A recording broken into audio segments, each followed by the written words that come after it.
Hello mga ka-Gravity! Buenos dias! Hi po! Kumusta po kayo? Andito po ako ngayon sa Tacloban. So syempre, sikat ang Tacloban sa MacArthur Memorial National Park.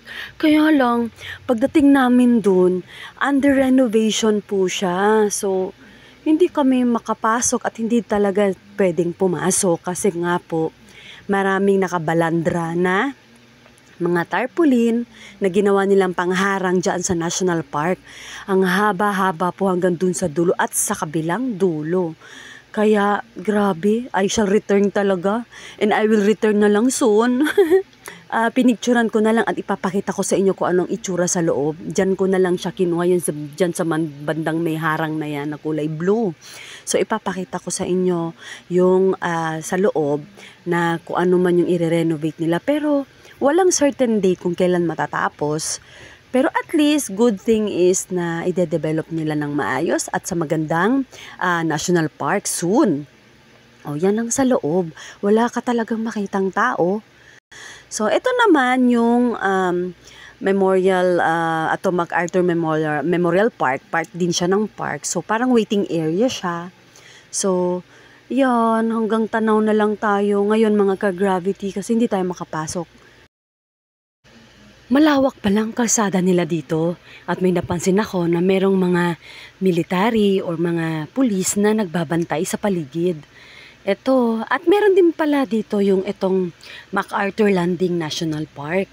Waiting area din ito or receiving area or siguro magre-register dito pag tuwing papasok kayo sa park na yan. So, ito, maganda din siya. Meron security guard or siguro hindi pa talaga allowed sa mga tourists or sa mga visitors na puntahan itong lugar kasi nga under renovation. Ito naman ang isang estatwa ng isang Pilipinong sundalo. In remembrance sa mga tumulong during sa World War II, kasama nila MacArthur, no?